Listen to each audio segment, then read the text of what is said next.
1910년 8월 29일 날 일본이 우리를 한일 강제병합한 이후부터 식민 지배를 하기 시작을 하죠.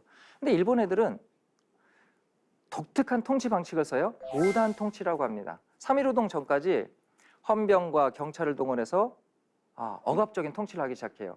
이 일본의 무단 통치는 전 세계 제국주의 국가들이 식민 지배를 하는 상황에서 유례를 찾아보기 어려운 아주 폭압적이고 억압적인 그런 무단 통치였어요. 아주 살벌했다라고 할 수가 있어요. 그런데 특히 1910년대 일제 침략 정책인데 그 중에서도 토지 조사 사업이라는 게 있습니다. 그러니까 일본은 1910년대 무단 통치를 실시를 해요. 간단한 거예요. 식민지 조선의 민중들을 총칼로 억압하면, 찔거 누르기만 하면 식민지 조선인들은 순응하고 따를 거라고 생각했던 거죠. 그리고 또 경제 정책을 쓰는데 그게 뭐냐면 토지 조사 사업이라는 거예요. 사실은 3.1운동이라는 것은 대다수 민중들이 전개한 만세운동이거든요. 그러면 각각의 그 많은 민중들이 자기들이 독립하겠다는 그런 의지가 없다고 한다면 참여할 수 없는 거죠. 근데 1910년대 일제 대표적인 경제정책인 토지조사 사업을 실시한다. 이게 피해를 너무 많이 봤던 조선의 민중들이 독립이 필요하구나. 식민통치라는 것은 극복해야 되겠구나라고 인식을 하기 시작을 한 거예요. 그 대표적인 게 토지조사 사업입니다.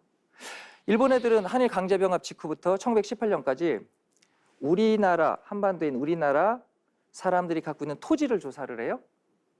얘들은 그럼 이 토지를 왜 조사를 했느냐? 일본 애들이 식민 지배를 시작하면서 식민지 조선을 식민 지배하기 시작하면서 복잡한 문제가 생겼는데 대표적인 게 식민지 지배 비용이에요. 예를 들면 우리가 현재 우리나라 올해 예산이 400조다.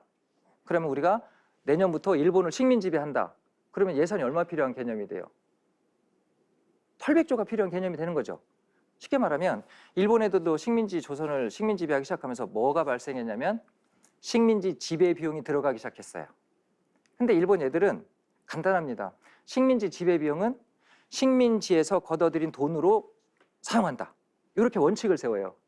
그런데 이 당시에 그렇다고 한다면 식민지 조선에서 세금을 걷어들여서 그걸로 식민 통치를 사용하는 자금으로 쓰려고 그러는데 이 당시 우리나라 산업 구조를 보면 대부분 농업이거든요. 그러다 보니까 확실하게 세금을 걷어들일 수 있는 재원이 뭐다? 토지세라고 생각한 거예요. 토지에서 세금을 걷어들여서 식민지 지배 비용으로 사용할 생각을 하기 시작을 해요. 그래서 토지 조사 사업을 합니다. 토지 조사 사업이라는 건 이런 거예요. 이런 면적이 있어요. 그러면 이 토지의 면적이 얼마고 소유자가 누구다를 인정하는 제도예요. 시스템이에요. 근데 참 희한한 건 뭐냐면 그냥 조선인들이 갖고 있는 토지를 조사를 했을 뿐이에요.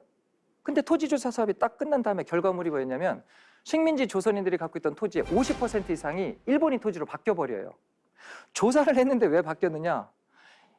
일본 애들이 아주 독특한 생각을 합니다. 독특한 방법을 쓰는데 토지를 조사를 하려면 지금 같으면 전수조사를 해야 되잖아요. 다 조사를 해야 되잖아요. 근데 일제는 토지조사하면 그렇게 하지는 않았어요. 어떻게 했냐면 신고지 원칙이라는 걸 고수합니다. 이 토지가 제 토지예요 라고 신청하는 사람만 조사를 했어요.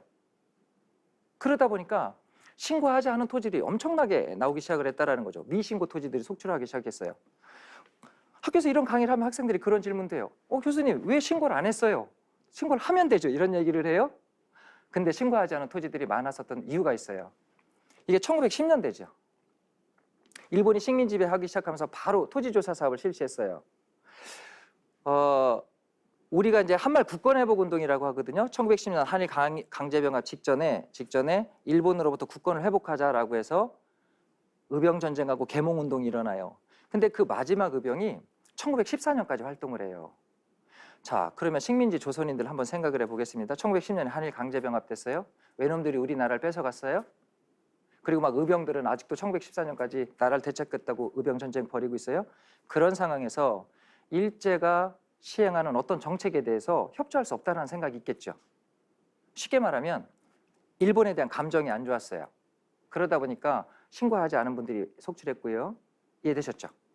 그러니까 일본이 시행하는 통치 정책에 대해서 협조하지 않겠다는 생각이 많았기 때문에 반일 감정 때문에. 또 하나는 홍보 부족이에요. 얘들이 막 적극적으로 홍보해서 토지조사 사업하세요 뭐 이렇게 한 건 아니거든요. 그러다 보니까 토지조사 사업을 하는지조차도 모르고 기간이 지나가는 경우도 있어요. 그러니까 정확하게 말하면 신고지 원칙 이런 거예요. 자발적 기한부 신고제. 스스로가 일정 기간 안에 토지조사 사업 신청서를 내야만 토지조사를 해주는 거예요.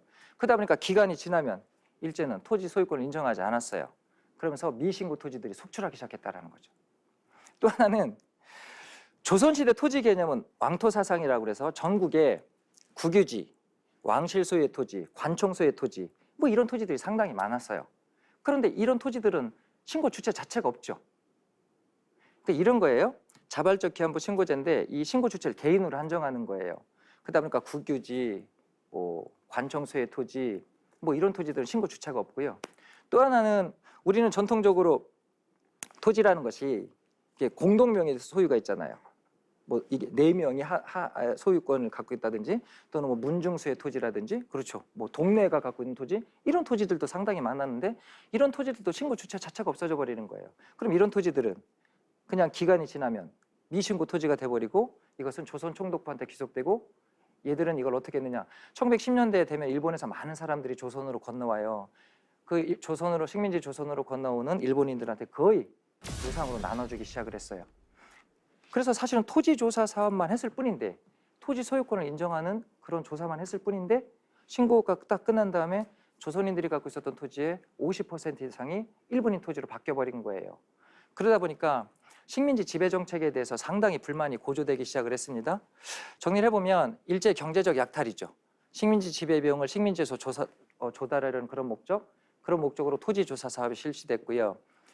그러다 보니까 50%가 넘는 토지가 일제에게 수탈당합니다. 그러니까 식민지 조선인들은 갑자기 땅을 뺏기게 된 거죠. 그러면서 독립을 해야 되겠구나, 독립운동이 필요하구나 이런 것들을 스스로가 인지하기 시작하고 각성하기 시작했다라는 거죠. 사실은 제가 이제 중고등학교 다닐 때까지만 하더라도 3.1운동의 배경을 얘기를 하면 되게 민족 자결주의 얘기했어요. 그리고 뒤에 배울 뭐 28 독립선언서 요 정도를 얘기했었는데 요즘은 그렇지 않아요. 요즘은 저 토지조사 사업, 일제 식민지 수탈 경제체제 이것이 3.1운동의 가장 큰 원인이다 이렇게 보고 있습니다. 네.